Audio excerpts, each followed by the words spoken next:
Escala en París, Aida Palau.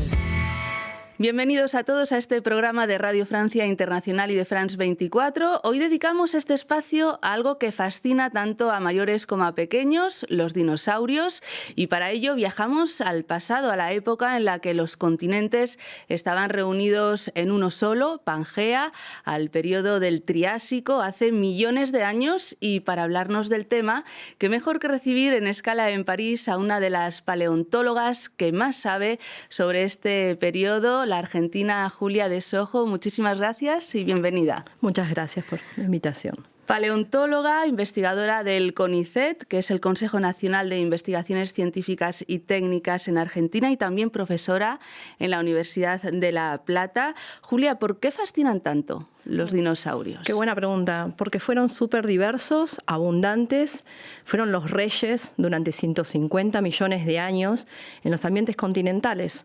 En toda esa Pangea, en esa tierra, que después se fue fragmentando, fueron los más diversos, con formas de 4 patas, 2 patas, de pequeño a gran tamaño, herbívoros, carnívoros, totalmente los reyes. ¿Y a usted también le fascinaban de pequeña, por eso decide ser paleontóloga? Me fascinaron más los cocodrilos, en realidad, que los dinosaurios, pero bueno, realmente lo exitosos que han sido te permiten entender cómo fue ese momento en el pasado, ¿no? Y vamos justamente a hablar de ese momento. Los dinosaurios vivieron sobre todo en el periodo Jurásico-Cretácico, pero el anterior, el Triásico, que duró desde hace 250 millones de años hasta 200 millones de años, y del que usted además es especialista, es clave, ¿no? Porque allí se originan todos los linajes de los vertebrados que llegan hasta nuestros días, como las tortugas, los cocodrilos, los lagartos y también los primeros dinosaurios. ¿Cómo eran esos primeros dinosaurios? Bueno, exactamente ese momento fue clave porque hubo una extinción permotriásica, entonces muchos nichos ecológicos quedaron libres y todos los vertebrados que aparecieron y pudieron pasar, los peces, los anfibios, que ya se habían originado previamente, se dispersaron y se diversifican los primeros reptiles y los arcosaurios. Y entre ellos están los primeros dinosaurios, que en el Triásico ya se conocen huellas al principio del Triásico, pero los precursores de los dinosaurios en el Triásico medio eran de pequeños tamaños, de 50 centímetros, pero ya tenían patas más largas posteriores que las anteriores, apoyaban sobre dedos. Y ya en el Triásico tardío, unos 230 millones de años, más o menos. Casi nada. Empiezan a aparecer estos dinosaurios y ya con todas las dos grandes líneas, con los saurisquias y ornitisquias, con formas herbívoras, carnívoras. Pero ellos pueden pasar hacia el Jurásico, pero no así otras líneas de arcosaurios, donde solo pasan los cocodrilos. Los demás se extinguen todos. Y son los cocodrilos que además llegan hasta la época actual, ¿no? Serían como los animales más parecidos a los arcosaurios de hace 230 millones de años. Exactamente, los cocodrilos son de este linaje de arcosaurios. Dentro de los arcosaurios hay 2 grandes grupos, el que da los dinosaurios con las aves y el que da los precursores de los cocodrilos, que fueron muy diversos durante el Triásico, y los cocodrilos. Pero de ese grupo, solo los cocodrilos pasan al Jurásico y llegan a la actualidad. Entonces, los cocodrilos serían más parecidos a esos precursores, a esos ancestros arcosaurios. Y todo esto ocurre en Pangea. Para ubicarnos, explíquenos dónde estaba Pangea, que eran todos los continentes, digamos, en uno. Sí. ¿Dónde estaba ubicado en el globo? Paleogeográficamente. ¿Y a qué se parecía ese megacontinente? Mira, ese megacontinente ya se había formado en el Paleozoico, ¿sí? En el Carbonífero y Pérmico, y sufre esta extinción masiva volcánica que afecta mayormente a los animales marinos y al 75% de los animales continentales. Y en el Triásico empieza a fragmentarse entre un continente sur que es Gondwana, formado por América del Sur, África, India, Australia y Antártida, y Nueva Zelanda, y el subcontinente del norte, que estaban unidos en el Paleoecuador más o menos, que estaba formado por lo que hoy conocemos como América del Norte, Europa y Asia. Sin India, porque India era parte de Gondwana. Después se fragmenta y va derivando hacia arriba, ¿no? Exactamente. Porque después, bueno, empiezan a separarse todos estos continentes. Ya a finales del Triásico, la Pangea se empieza a abrir y de hecho se empieza a abrir lo que es el Atlántico Sur. ¿no? Empieza América del Sur a separarse de África. ¿Y cómo era ese mundo? ¿Hacía calor? ¿No había polos en realidad? Porque estaba todo concentrado más cerca del Ecuador, digamos, o un poco más abajo. Exactamente, no había esos polos que conocemos con ese hielo. Y era un momento de greenhouse, que se llama cuando la temperatura era más de 10 grados que la actual. O sea que estamos pensando en una temperatura de 40 grados normalmente, lo cual favorecía a estos animales de sangre fría, ¿no? Y después, bueno, obviamente la derivación en animales de sangre caliente, como son las aves y los mamíferos, va relacionada también con un cambio climático. Y la formación de los polos es posterior, cuando se empiezan a separar y cambian las circulaciones oceánicas y demás. Usted viene de Argentina y allí se encuentran los mayores yacimientos paleontológicos de ese periodo, del Triásico, como San Juan, La Rioja.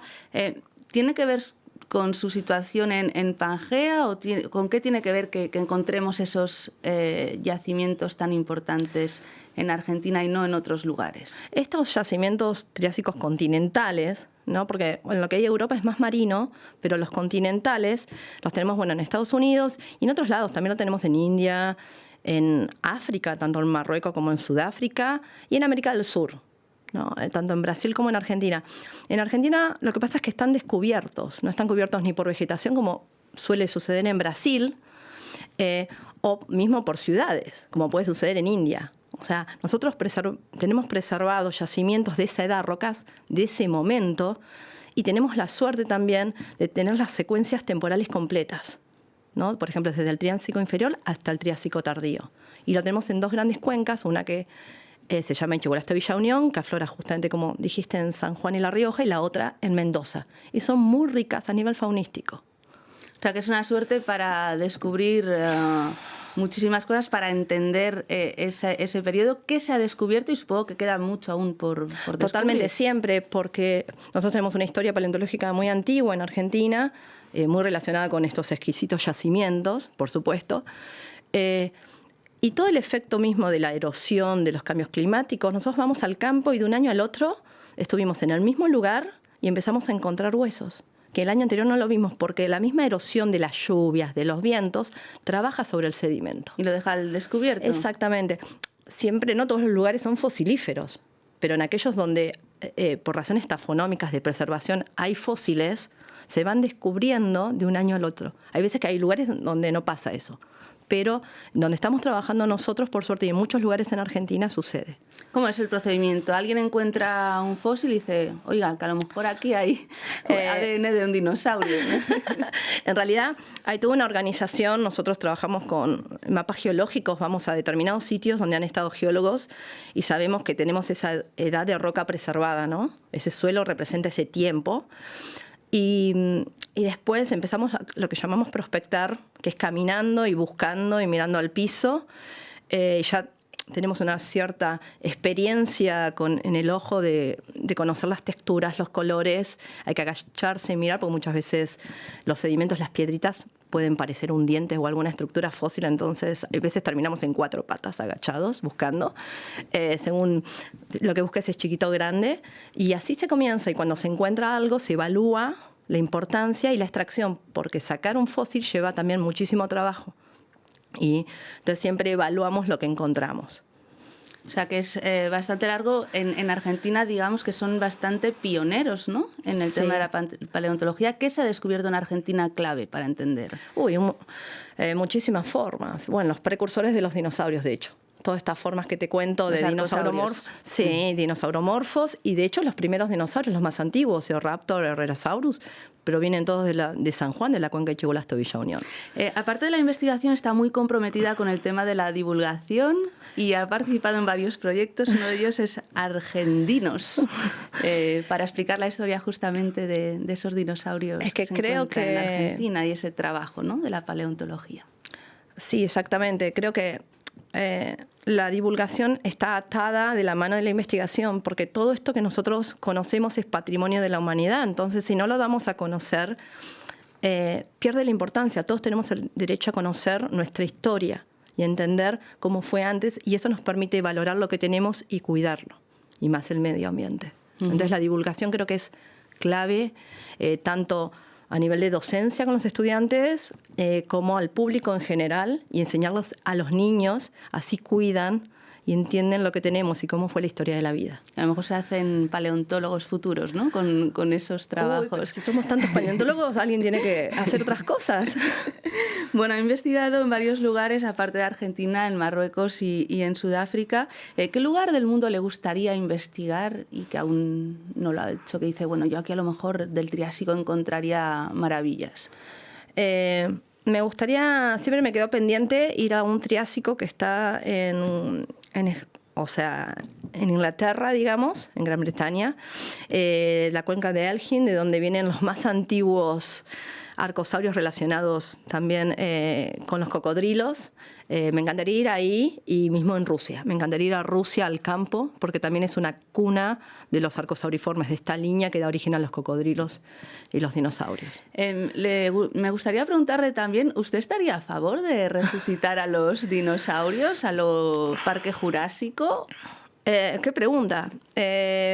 No sé si la vamos a pasar bien si lo resucitamos, porque fueron súper dominantes y diversos, y de hecho nosotros estamos acá porque ellos se extinguieron probablemente, porque cuando ellos se extinguen a finales de la era mesozoica, los mamíferos que ya se habían originado, igual que las aves, porque derivan de dinosaurios, pueden diversificarse, y de hecho los mamíferos hoy cumplen y ocupan todos esos nichos ecológicos en el ambiente terrestre que cumplían los dinosaurios. Así que no sé si estaría bueno para tener, nosotros, sí, un espinosaurio de 13 metros carnívoro andando por aquí. Pero científicamente es posible. Y siempre es un desafío, y actualmente no lo veo tan probable porque cuesta mucho preservar todas las cadenas de ADN. Creo que la tecnología todavía no nos alcanza para eso, ni las preservaciones son tan excepcionales, pero bueno, uno nunca sabe. Bueno, pues Julia de Sojo, paleontóloga argentina, muchísimas gracias por haber venido hasta nuestros estudios y por esta entrevista tan instructiva. Bueno, muchísimas gracias por la invitación. Y muchísimas gracias a todos ustedes. Ya saben que nos pueden seguir por internet en rfimundo.com y en france24.com. Hasta pronto, amigos.